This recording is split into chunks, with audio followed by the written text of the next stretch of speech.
impaired. But what actually takes over? Well, the ingrained habits, which is connected with the emotional part of your brain, actually takes over. So what does that mean? Well, let me give you an example. Let's say that you were a first responder, like a fireman or a police officer. Do you think you would be stressed if you got called to the scene of an accident? Yeah, you would. I mean, I talk to these first responders, and even though they've been on, maybe 1,000 calls in their life or whatever, thousands, they still have a sense of stress going to that scene of the accident.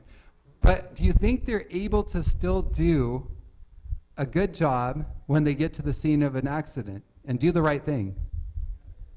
Why? Why is that? Even though their frontal lobe, so their critical thinking is actually impaired, but they're still able to do the right thing when they get to that accident. Why is that? That's it. Practice, training, that's it. And this is a key point, because the point here is, yes, we're all deal with stress, right? And we can't avoid that. But what we can do to prepare for it is what? Practice. In other words, we can practice when we're not so stressed, doing the right things, and we can even practice imagining it. It might be a scenario like talking to our boss. Maybe our boss is really overbearing and stresses us out, right? So when we're stressed, we might feel like I'm going to react and blow up. But if you practice doing the right thing in your mind, and you maybe even practice with your spouse or a friend or something like that, and you say, you know what, this is what I'm going to say if my boss blows up on me or puts me down or stresses me out somehow, instead of blowing up back, this is the way I'm going to respond. And you practice that enough, pretty soon when you get into stress, you will actually do the right thing. Now, contrast that, on the other hand, if you have not practiced doing the right thing. Let's say, for example, that you have an addiction, like a food addiction, and you get under stress and you haven't practiced long enough doing the right thing. What's going to happen? You're going to do what? What takes over under stress? The ingrained habits, right? So you're going to relapse into the negative behavior. So this person, for example, they relapsed into that maladaptive behavior because they hadn't practiced doing the right thing enough. So I have a lot of patients that come to me and they get really discouraged. And they're like, okay, doc, I've been in the program, because we have an intensive program where they come every day for several weeks, and I've been doing really good. Like I gave up alcohol, for example. But then I got in a fight with my spouse, and I went straight back to drinking. So I'm just giving up because I just can't do it. What's the error in that way of thinking? The error is they're saying I can't change, right? And that is a big error. And the reason it is, the reason they're discouraged is because they've been doing so well, and they know all this information about how it's bad for them, and they need to change, and they were doing so well, but then the stressor hit them, frontal lobe shut down. What took over? The emotional, the habits took over, and they relapsed into maladaptive behavior. And so what do I tell them? Well, I tell them, look, the problem is not that you can't change. The problem is that the old habit is still stronger than the new habit, okay? So you can't be drinking for like 3 decades and then expect after 2 or 3 weeks of being sober that now you're always going to do the right thing.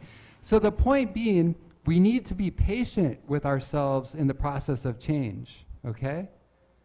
Instead of beating ourselves up and saying, oh man, I'm never going to get this. I'm never going to get this new habit of thinking or behavior or relationship or whatever it is. What do we need to do? We need to just say, nope, I can do this. I just need to get back on the wagon, and with God's help, I'm going to keep practicing doing the right things so that even under stress, I will not go back into that negative behavior. Does that make sense? So don't waste your time when you're changing, beating yourself up. Do babies get all upset with themselves when they're learning to walk and they fall over? No, what do? They don't waste their energy, they just get right back up and keep going. And that's what we need to do in the process of change as well. All right, so here we see, just to see what's going on in the brain, basically, under alert non-stress conditions, your frontal lobe is in control, the parents are in control, and then amygdala hijacks and takes over when you're stressed out, okay? Now, there's a difference between acute stress and chronic stress. Have any of you ever taken a nap like that on your computer? So what's the difference between acute and chronic stress? Yes. So chronic stress, that's exactly right. Randon said it, short versus long. Chronic stress goes on and on and on. So one of the scientific definitions for chronic stress is stress that lasts longer than 1 week. So some of you might be saying, like, then everyone's chronically stressed, right? Now, what's the difference? There's also not just a time difference, but there's also a physiological difference. Chronic stress, now acute stress temporarily impairs your frontal lobe, but chronic stress actually starts breaking down your immune system, so it increases your likelihood of getting sick. It also starts to actually destroy some of your brain cells. And a lot of patients come to me with mental health issues, and they're chronically stressed, right? And they start having memory problems, and they're like, "Doc, I think I'm getting dementia." I'm like, "No, you're not getting dementia, you're just chronically stressed." And once we actually take care of the chronic stress, guess what? Their memory starts improving. Because, again, the chronic stress will actually start impairing the memory, impairs the frontal lobe function more permanently. I shouldn't say permanently, but, more significantly, but you can still bounce back. So again, how do you address chronic stress? If you have a stressor in your life that's going on and on and on, longer than a week, maybe it's a relationship. Maybe it's a child, an issue with your child. Maybe it's work. There's so many things. Well, I'll tell you one simple way. It's what we're doing today. It's intentionally taking a day off. That is actually the antidote to chronic stress. You see, God did not want us to be chronically stressed. So he said, you know what? Take a day off, and that will reset the stress time clock. Now, that doesn't mean you just rest and sleep all day. But what it means is you say, you know what? Those things that are actively stressing me out, I'm going to put on the shelf today. And I'll tell you, when I have that day a week, which for me is Saturday, I will say, okay, these thoughts about whether it's finances or business or child rearing or whatever it might be, they can still come into my mind. So what do I do with those thoughts? I say, okay, I acknowledge that that's there, but I'm picturing myself putting it on the shelf now until tomorrow. Do you see? And instead, on that day, I'm focusing, what are the things that are going to nourish my mind, body, and spirit on this day to refill my cup so that I don't have to be chronically stressed. Isn't that cool how God actually created us that way so that we don't have to experience the negative aspect of chronic stress? All right, so stress in childhood also affects the development of the frontal lobe. So when children are chronically stressed, for example, they have some sort of trauma in childhood, like maybe there's emotional abuse, sexual abuse, physical abuse, maybe there's living in a home with a parent that has mental illness. Maybe there is substance abuse in the home, or they're watching their parents fighting a lot. So there's serious stress in childhood. That affects the development of the frontal lobe and the emotional part of your brain for that matter. And so that's something we can't go back and change. And it's not fair, okay? I get it. But you know what? We need to acknowledge some of us are going to be more vulnerable to the impact of stress because we already had a tough start to life. So we have to take especially good care of our brains and our lives to stay in a well-ordered state. And not only that, we need to have compassion. We need to have compassion for people who have grown up in those situations. It's easy to judge one another and say, oh man, they should be doing this or that or this. But you know what? We don't know where that person came from, right? I know a lot of patients and I look at what they've gone through, the kind of abuse or whatever issues, and I'm like, man, if I went through even a little bit of what who knows where I'd be? I'd probably be in a gutter somewhere or dead, you know? It's easy to judge. Be careful. All right, we already touched on these, so I'm going to breeze through these because I want to give Amanda a chance, but substance use disorders, I mentioned this earlier today in my talk on addiction, shut down the frontal lobe. And so that becomes, the more we're engaged in any addictive behavior, whether it's a substance use disorder or any kind of addiction, like whether it's media addiction, whatever it might be, that shuts down the frontal lobe. And at the same time, it actually overactivates that emotional part of your brain. And that's the very opposite of what we want to do, right? So remember, with mental health problems, what do we have? We have underactivity of the frontal lobe and overactivity of the emotional part of your brain. And what does addiction do? It does exactly that, right? Shuts down the frontal lobe. It overactivates the emotional part of our brain. So you can see how that sets the stage for more mental illness. It sets the stage for anxiety, for depression, for all sorts of problems. And this is a quote I showed earlier from Mayo Clinic, that it doesn't matter, if it's drugs, it's also overeating, gambling, self-mutilation, or excessive sexual activity. And so that reminds me, yes, even caffeine is an addiction. And it actually reduces the blood flow to the brain by about 30%. So think about it this way. What does caffeine do? Well, it actually stimulates our brain to work harder and work faster. So it's kind of like having a horse and telling that horse, like hitting the horse and telling the horse, run faster, run harder. But I'm going to give you less water and food to do that. Because that's what we're doing to our brain, right? We're saying, work harder, work faster, but I'm going to give you, well, what does the blood carry? The blood carries what? Oxygen and nutrients. So it's like hitting the brain saying, work harder, work faster, but I'm going to give you less oxygen, less nutrients to work harder and faster. Do you think that brain is going to get tired out after a while? It is. And actually, that's exactly what studies show, that over time, the longer you use caffeine, the more tired you get. And there's a whole relatively simple physiological explanation, and I'll give you the Cliff Notes version, but basically, it blocks the adenosine receptor. And the adenosine receptor on the cell is actually what tells the brain, look, or the whole body for that matter, we're out of energy, we need more energy. So it tricks your body into thinking that you have plenty of energy.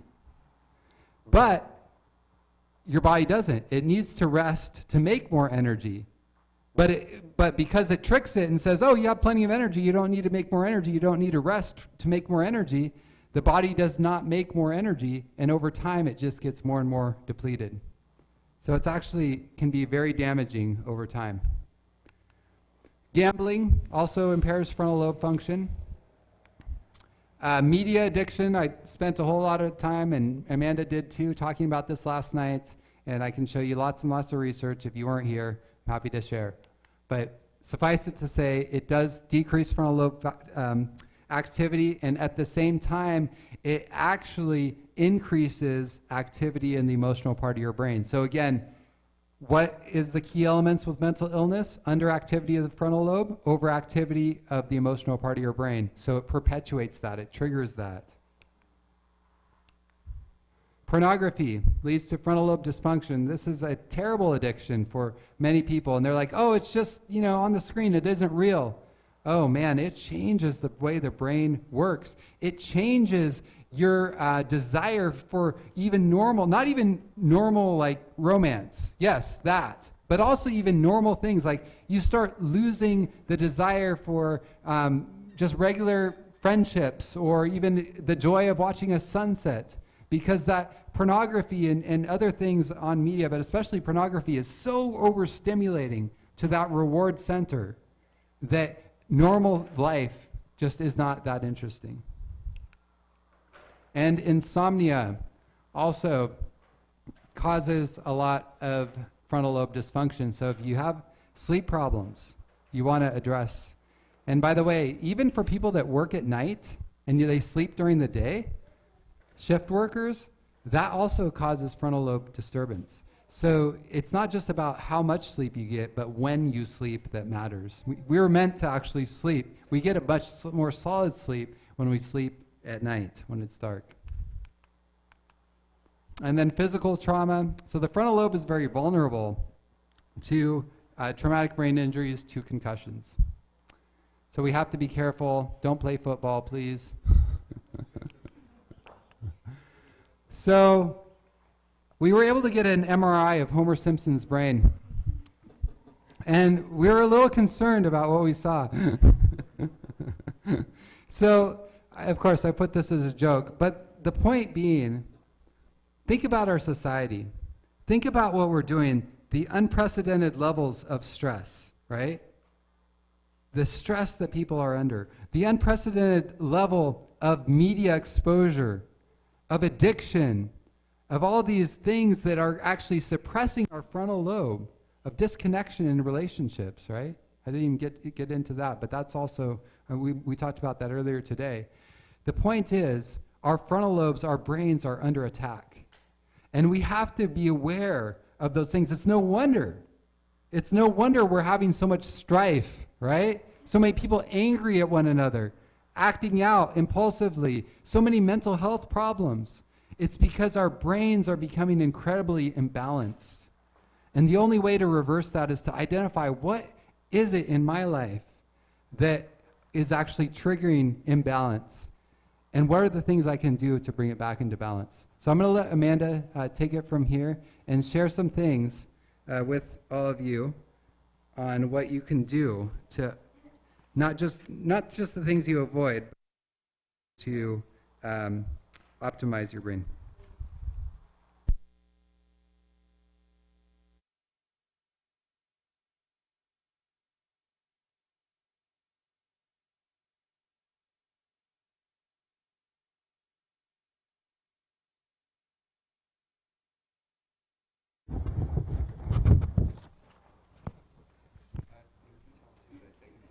Yeah, I will. Yeah. No. So as Tim passes out this sheet to you, we wanted to give a gift to each of you, and then I'm actually going to tell you where you can get more of these too.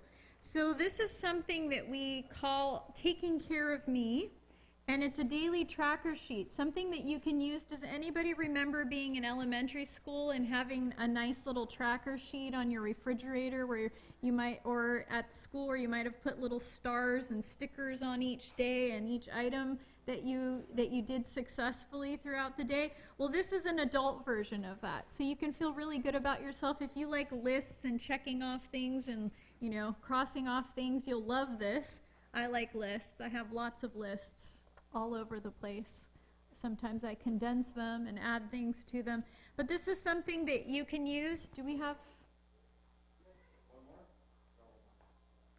If you have an extra one between, we can always get you some more. I'm actually going to tell you where you can get more of these too. So if this seems like something you could really benefit from, if you want to go to Beautiful Minds webpage, Beautiful Minds medical webpage. Did you? Oh, is it okay, is that better? Okay, if you want to go to beautifulmindsmedical.com, there's at the top of the page, it'll give you an option for resources. You might have to go into IOP, or intensive outpatient program, or clients first. I can't remember exactly how it is. But if you go into clients or intensive outpatient program, there's a tab you can click on for resources. And then you'll see several different resources, and literally one of them is like this. And if you have a nice color printer at home, it'll come out pretty and green and all colorful and stuff. But I just want to go through this with you to help you understand the benefits of these. We talked a little bit about what part, actually this would be a good time for a quiz. What's the part of the brain that is often over-enhanced? It's also called the child brain, or we've referred to it as the child brain. Starts with an L. Limbic system, yes. And what is the part of the brain that we want to enhance that is often suppressed? The frontal lobe, yeah, the frontal lobe is right here. The limbic system, if you draw a line straight through the middle, both ways and up and down, you'll get to the limbic system. But that part of the brain is the part that is the childlike brain. And like Dr. Binus was saying, you know, you want to experience your feelings, but you just want your feelings to be responding to the frontal lobe. When you sing a really nice song in church, how do you know that all those good feelings that you get are good? Because you start looking at the lyrics and you realize from the frontal lobe, oh wow, build and everything like that. So now I know my frontal lobe and my limbic system are working together successfully versus my limbic system wants to do something but my frontal lobe is saying no. Does that make sense?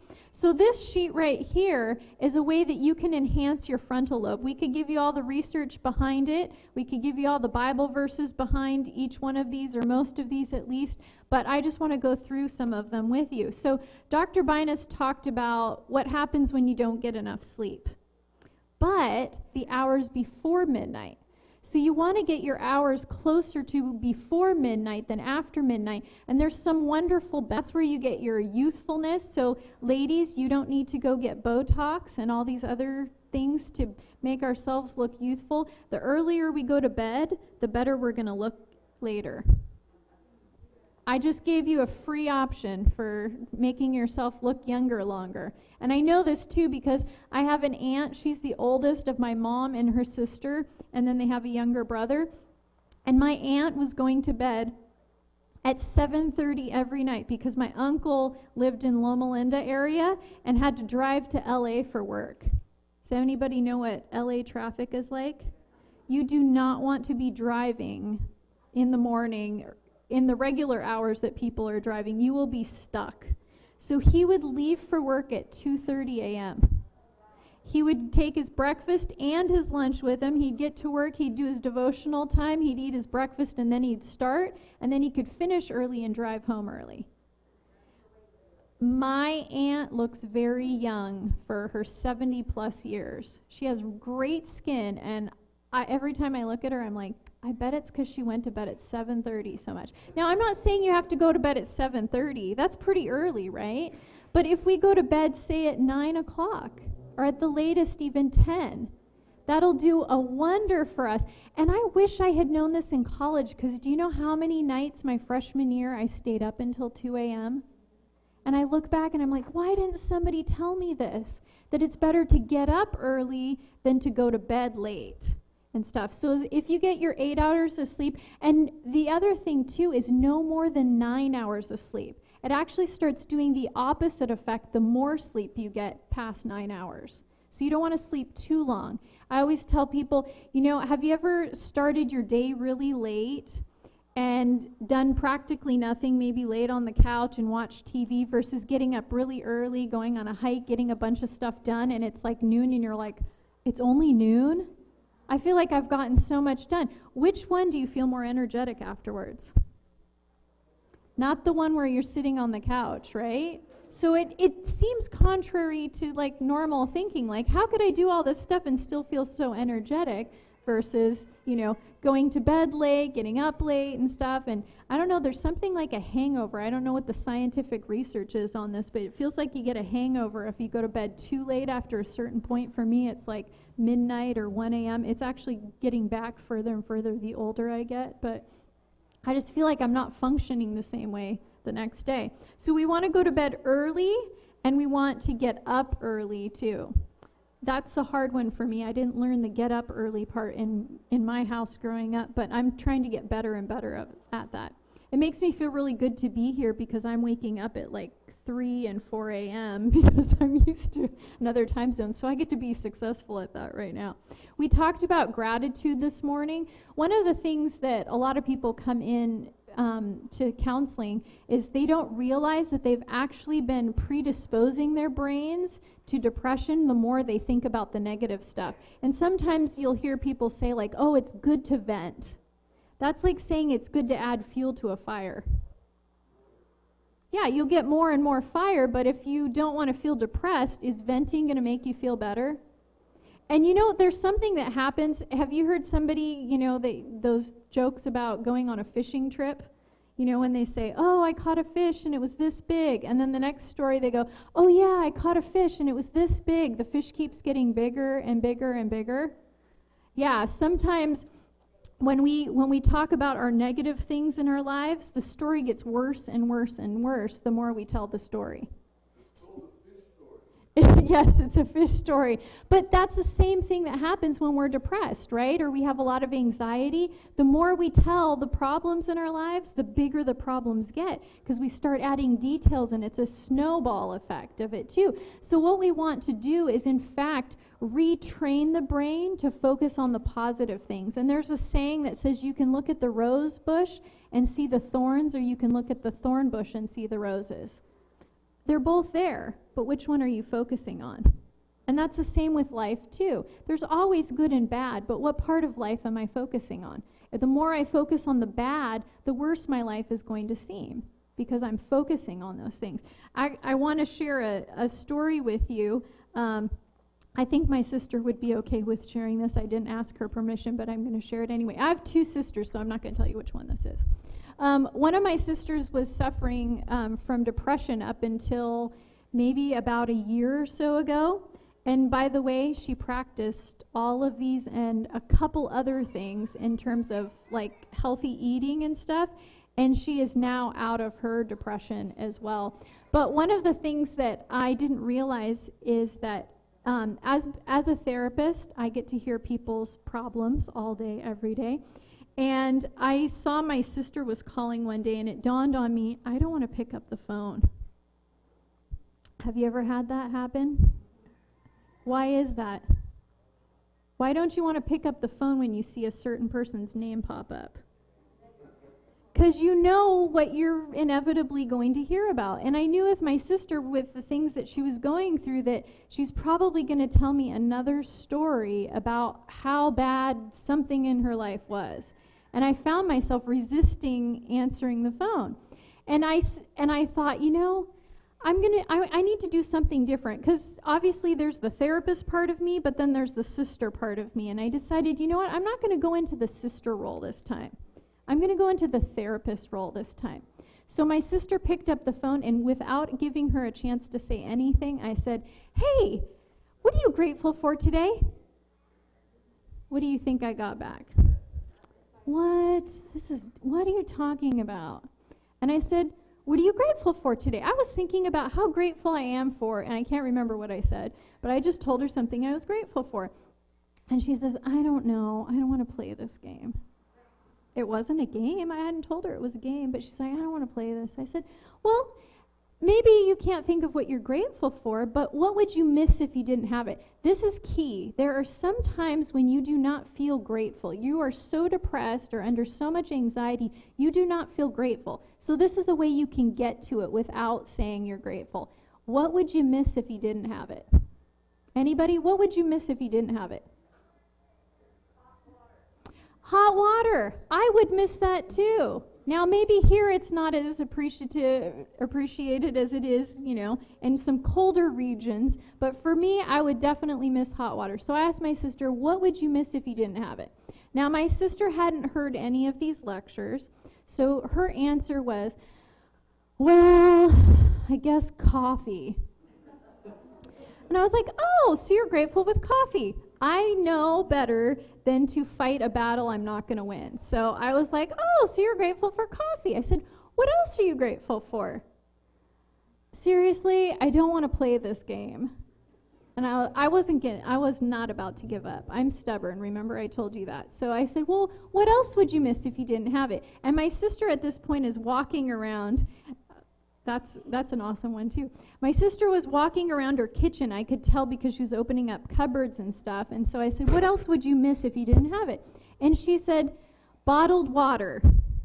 My sister is very much, very picky about water, and she will only drink certain kinds of water. And so I could tell that she was grateful for that. I said, great, you're grateful for coffee and you're grateful for bottled water. That's awesome. I said, I'm grateful for this and that. And then she said to me, she said, I need to make something for dinner. What should I make? And I was like, okay, I'm going to keep doing this. I'm not going to give up yet. I said, well, I don't know. What do you have in the fridge that you need to make? And so she was telling me stuff that she had in the fridge, and she mentioned something about salad. And I said, oh, I love salad. What do you love to put on your salad? I thought by now she'd be like, who are you and why are you doing this? She didn't, though. I said, I like beans on my salad and all these different things. And she's like, oh yeah, I like this and everything on my salad. And about 5 minutes into the conversation, I'm telling you the truth. This is what my sister said. She said, you know what? I'm starting to feel better. And I was like, what? It worked that fast? I thought I was going to have to do this for at least 20 minutes. My sister literally said, you know what? I'm actually feeling better right now. That's the benefit of gratitude. She didn't even know what I was doing. I'd never played that game. I thought for sure she was going to be like, what is this, some kind of therapy thing you guys do or whatever? She didn't even notice. I just talked about the things that I was grateful for, and I asked her what she was grateful for. What do we tend to do when we're in a group of people? We go to the lowest common denominator, the thing that we're all complaining about, the thing that's problem in the world, and we start talking about that. I'm going to encourage you to challenge the people around you and just ask them, what are you grateful for today? I was thinking about how grateful I am for that. And then just change the conversation. The next one, drinking water. Now on here it says at least 64 ounces a day, but what we like to recommend is half your weight in ounces.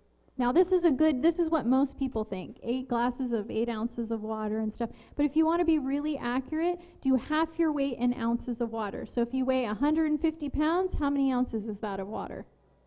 75 ounces, absolutely. And if you're very physically active, you might want to up that a little bit, because what are you going to be doing while you're physically active?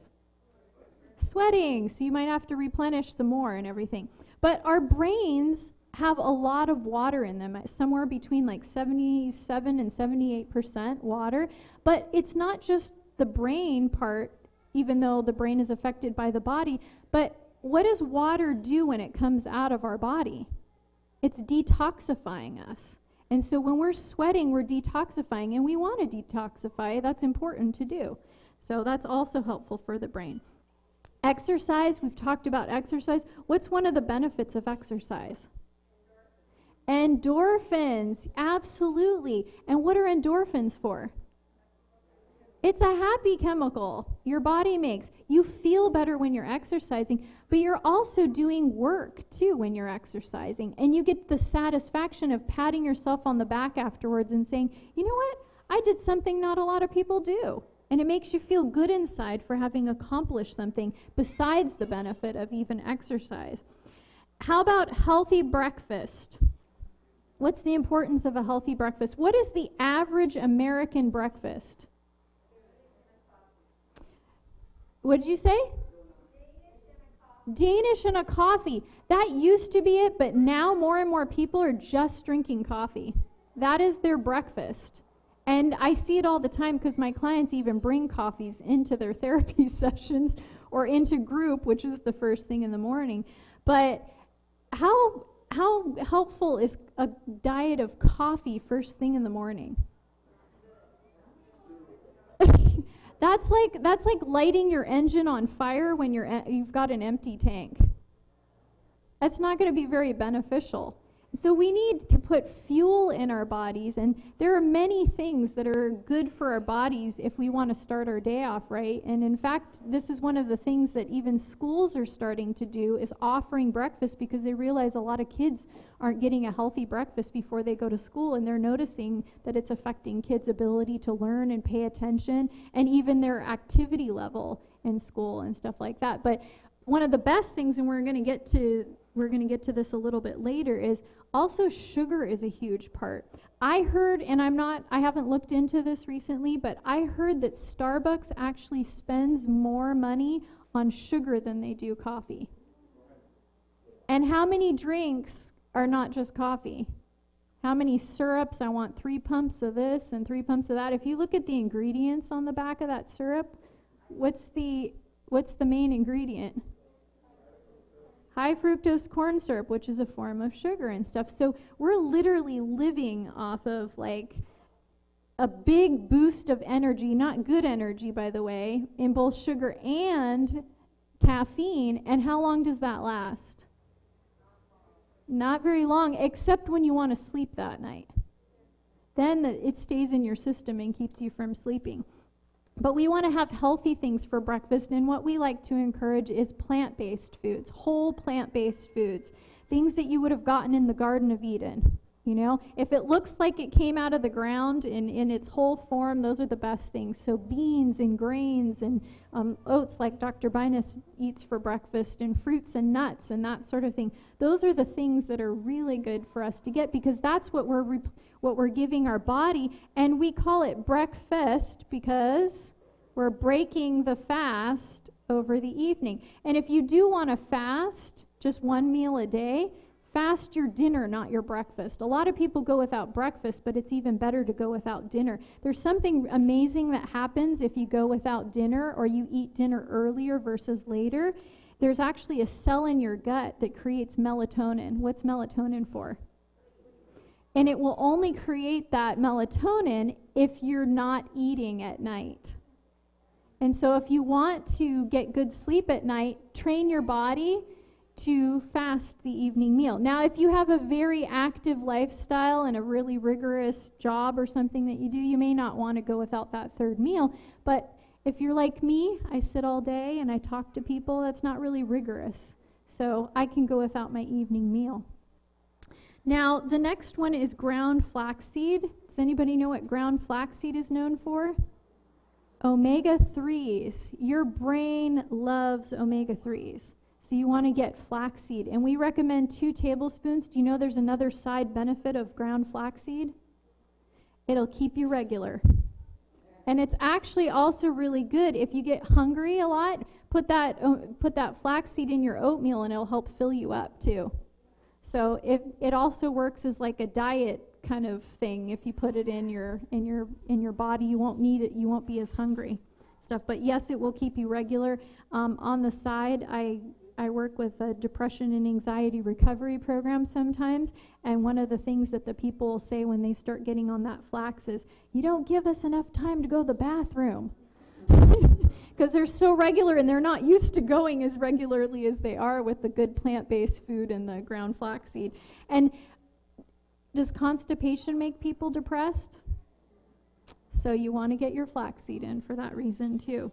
Classical music. Now, I don't know all of the benefits of classical music, and I can't give you all the science behind it, but classical music, especially Baroque music, is known to be really good for the brain.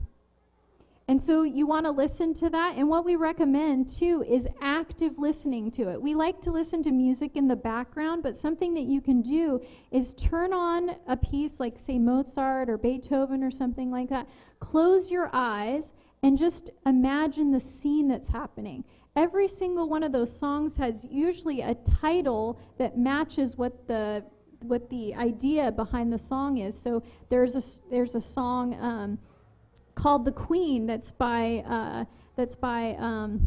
Haydn, and it's very majestic and royal sounding when you listen to it and stuff. And so as you're imagining those things, it's really good for enhancing the frontal lobe and getting involved in it. You can listen to it in the background, but it's really good to do active listening. Now, I understand if you know anything about classical music, the pieces can be over an hour long sometimes, so you may not have that much time, but you can listen to parts of it and still have the same benefit. So the next one is avoiding and reducing sugar, caffeine, alcohol, and tobacco. Now, we talked about the caffeine and the alcohol and tobacco, but one of the things that sugar does is it increases inflammation.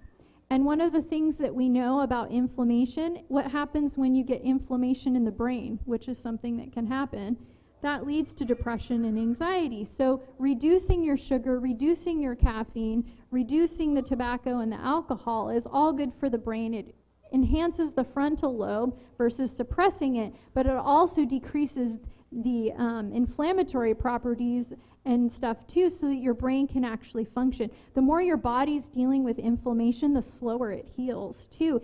And we meet a lot of people that, because of their diets, that increased inflammation is causing other medical conditions. And there's something in the DSM that we also have to consider, and that is medically induced depression. right? So if somebody has, medical issues, isn't that a precursor sometimes to depression and anxiety if you're worried about your diagnoses? Your physical diagnoses, that's going to affect your mind too. So all of these things are about giving you the best opportunity to enhance the frontal lobe and decrease all the other things in life that can be causing anxiety and depression. Spiritual exercises, yes, not all of our patients and clients who come into our practice are spiritually motivated, but one of the beautiful things that happens is we're very honest about, that we believe in God and that we're Christians and stuff. We're open about that. We don't force it on anybody. But do you know the beautiful thing about telling people that sometimes and helping them is that oftentimes they will even bring up those things later on when in the first place they said, oh, I don't want to really talk about spiritual things. I have no inclination towards that and stuff. But they'll become open as they get healthier and they're benefiting from the other things. But another way to do that is for those of us who actually do believe in God, that to increase and start to spend more time with God in prayer and in reading the Bible. And there's so many one thing about the Bible, God could have just given us a bunch of stories of really successful people that made lots of money and had no problems. But I think all of those stories in the Bible are reminders to us that God understands what we're dealing with, and he's given us examples of characters in the Bible, of real life people who've gone through some of the things that we have and have overcome. But even more importantly, we have the example of Jesus who overcame in all of these things and will give us that same power. But how would we know that? How would we benefit from that if we don't ever read the Bible and we don't pray and stuff? So we want to encourage people to do that. We also want to encourage people to connect with other people. It's sometimes harder to do that now, but Bible studies are great, getting together even within your own family and doing these sorts of things. Going on hiking groups and being a part of that sort of thing. But even sometimes, we don't realize that even helping others and connecting with others who are in need actually helps us feel really good too. Doing kindnesses for others, I don't know what it is, but God says my ways are not your ways and my plans are not your plans. Sometimes we forget that we actually benefit from expending energy. When I expend energy on somebody who needs my help, I actually get a payback for that too. And so the more we can do those things and interact with others, avoiding negative speech. Do you think that's important? I talked about venting earlier. We want to avoid negative speech and see how long you can go without saying anything bad or negative. That doesn't mean your brain will automatically stop having negative thoughts. It means you'll be practicing self-control with letting those things out. And believe me, when I say something negative, it feels so good when somebody says, oh, I'm so sorry you had to go through that, Amanda. But you know what inevitably happens after that? I want to tell somebody else because I want them to also tell me how bad they feel for me too.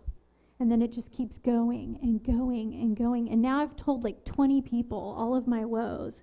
They might be leaving now with something negative because they've just had to hear something else. And I still haven't felt any better. It's only these short-term little good feelings that I get from telling people. So try to avoid talking about negative things and even instead replacing it with something positive. So if you don't like the food that you had for lunch, not that you have any reason to because it was a really good meal, but say you didn't like something. Don't tell everybody about it. Focus on something else you did like instead and talk about that. That's a really good way to avoid negative speech, is to focus on something else that's better. We talked about screen time. We've spent a lot of time on that, but reduce your screen time. Try to do that. And we're not just talking about TVs, computers too.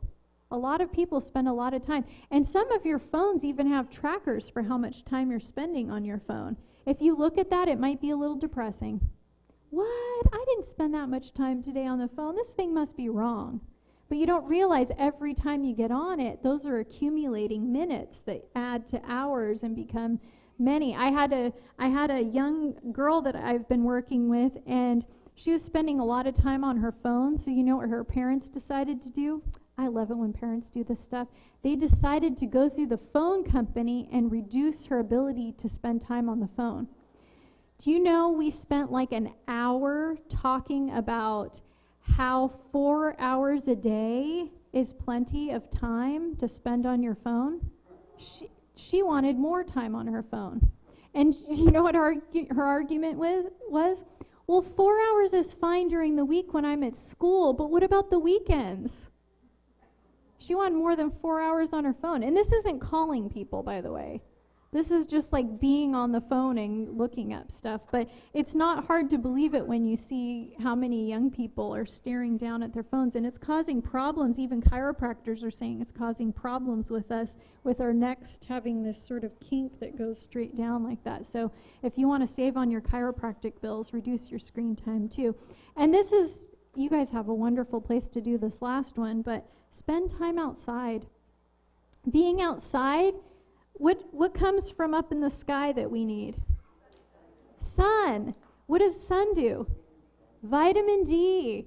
What is vitamin D known for? It keeps you from being depressed. One of the biggest problems in at least the United States and around the world is that people are vitamin D deficient. So if we just got our vitamin D during the day, then we wouldn't be deficient in it. And our body has ways of storing it too if we get outside, especially during the, I'm usually talking to people that don't live in Hawaii, but you know, you guys have it all year long. I'm talking to people from like Minnesota sometimes where they have to get it in the summer and hope they've stored up enough for the winter. But you guys can get it, you know, consistently every single day and get it. All of these things, though, at the very end, you can put a little smiley face. Maybe you could do this with a kid that you know, because this is kind of fun. But just draw a face that represents what your day was like. And each one of these will hopefully help. They will help you if you do them, but hopefully you'll do them. Each one of these things you can put up and get your family to do them with you. Make an enjoyable time out of getting each one of these throughout the day. And how many of these do you need to do? There's 13 things on here. That seems like a lot of stuff. But how many of these are actually overlapping? We don't realize. If I go outside and go on a hike, and I take my water bottle with me, and I'm with another person, I have just checked off, if I'm talking about positive things, I've covered gratitude, water, exercise, connecting with people. If I'm being grateful, I'm avoiding negative speech, and I'm spending time outdoors. I just got 6 out of the 13 just by doing that. So this isn't a hard thing to do if you're mindful about the things that you're doing each day, but start by putting this up. You could put it on the mirror, on your refrigerator, and each one of these will help you enhance your frontal lobe, decrease the negative things that you're prone to be doing, because what are you focusing on? Positive things and stuff. And this will be, you will be on your way to healthy peak mental performance, mind, body, and spirit. And I think I covered all mind, body, and spirit in here.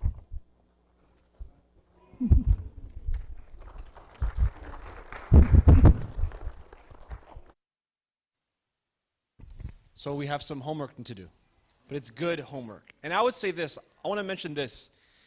I think we have somewhat of an advantage living here in Hawaii. It's not hard to get to the ocean. It's not hard to get to a beautiful hike. We want to be outside. It's a beautiful place. So it's a thing to be grateful for, certainly. We've checked that off our list for today. So let's be thankful that God has positioned us in a place where we can pursue health in this island. And you have these tools now. My hope and encouragement is that all of us, myself included, will begin to put them into practice. What's the word?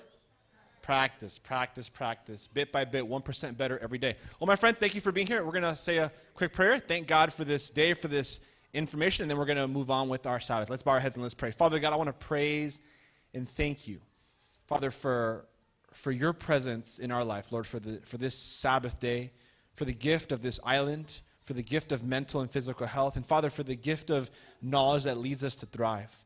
Father, I pray that you would give us wisdom to know what areas of our life we need to implement changes, and Father, then give us boldness and courage to live intentionally.